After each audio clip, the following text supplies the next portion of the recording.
ওয়ালাইকুম, সবাই কেমন আছেন? আশা করি ভালো আছেন। আমি চলে আসলাম রানুই আরিফ আজকে একটা ভিডিও নিয়ে। আমি আজকে 3-4 দিন ধরে আইসি মালয়েশিয়াতে। আমি এখানে আসতাম, ঠিক আছে, আমাদের প্রজেক্টের দিকে, আমাদের কোম্পানির প্রজেক্টের দিকে, এদিকে আমি আসতাম ঘুরতে।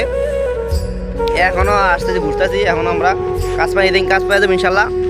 তো আজকে আমার একটা জিনিস ফিল হলো কি, যে দেখতে পাচ্ছেন আকাশের মধ্যে কিন্তু কোনো ইয়া নাই, বিমান টিমান বা কোনো কেউ নাই।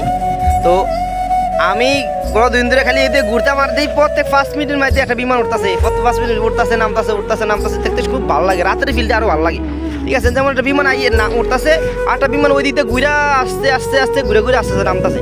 তো জিনিসটা খুব ভালো লাগছে।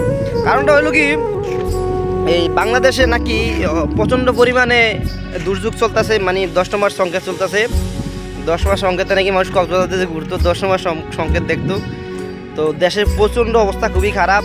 আমি আসছি 26 তারিখে। আমরা আসার পরে ফ্লাইট 6 ঘন্টা পর ফালাই দিছি।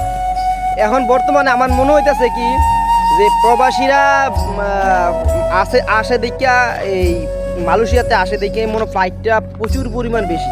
আমার মনে হয় আজকে ফ্লাইট বন্ধ, যেটা মনে হইতেছে। মানে দেশের অবস্থা কোনো ঝড় তুফান আছে, দেশের অবস্থা খুবই খারাপ, কোনো এর জন্য কোনো ফ্লাইট বন্ধ।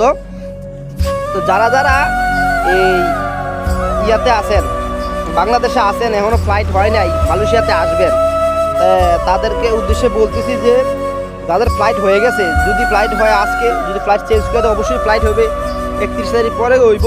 31 তারিখ পর্যন্ত তো লাস্ট ডেট। তারপরেও যদি আপনার ভিসা হয়ে যায়, সব কিছু ওকে থাকে, তাহলে কিন্তু আপনি অবশ্যই আসতে পারবেন। আজকেও না হোক, 2 দিন পর হোক, মানে 1 তারিখ 2 তারিখ একটা টাইম মতন একটা সময় নির্ধারণ করে দিবে সরকার। অবশ্যই আপনারা আসতে পারবেন, সমস্যা নাই। আর যারা মালয়েশিয়া আসতেছেন তাদের জন্য শুভকামনা। অবশ্যই আসেন, খুব ভালো একটা দেশ, ভালো সেফিলিটি আছে দেশের মধ্যে। আমি যে বসের কাছে বসছি, বস খুব ভালো, আমাদেরকে আজকে আসছে, টাকা টুকা দিয়ে গেছে, খাবার দাবার দিয়ে বলে গেছে খাইতাম। আমাদের প্রজেক্টও এটাই দেখে আমাদের 2 দিন পরে ভিসা লাগাই ওকে করে আমাদের কাজ দিব, সমস্যা নাই। তো আজকে এই জিনিসটা একটা ভিডিও করলাম, যে দেশের অবস্থা খারাপ মনে হয়, এর জন্য মনে বিদেশ আর বিমান টিমান আসতেছে না, ঠিক আছে। কুয়ালালামপুরের কাছেই আছে আমি, বিমান টিমান একেবারেই নাই, ঠিক আছে। মানে কালকে যে পরিমাণ বিমান উঠছে নামছে, দেখতে খুব ভালোই লাগছে। দেশের খবর বললে দেখলাম যে অবস্থা খুবই খারাপ। সুন্দরবনে আবার 2টা হরিণ মারা গেছে দেখলাম। দোয়া করি আল্লাহ তাআলা মানে ওদের শীঘ্রই সুবিধা করে দেয় দেশটারে।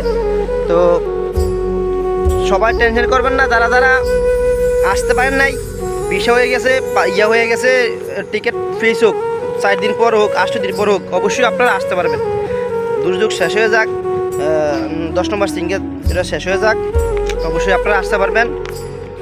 আর আমার কথাগুলো যদি ভালো লাগে, আমার পেজটাকে ফলো করে দিবেন, আর ইউটিউব থেকে দেখলে ইউটিউবটা সাবস্ক্রাইব করে দিবেন, ঠিক আছে। ভাইকে সাপোর্ট করবেন, সাপোর্ট করলে অবশ্যই সাপোর্ট পাবেন। অবশ্যই বাংলাদেশি ভাই ভাইদের শুভকামনা রইল। আসেন মালয়েশিয়া, আসেন, দেখা হবে। আল্লাহ হাফেজ, আসসালামু আলাইকুম।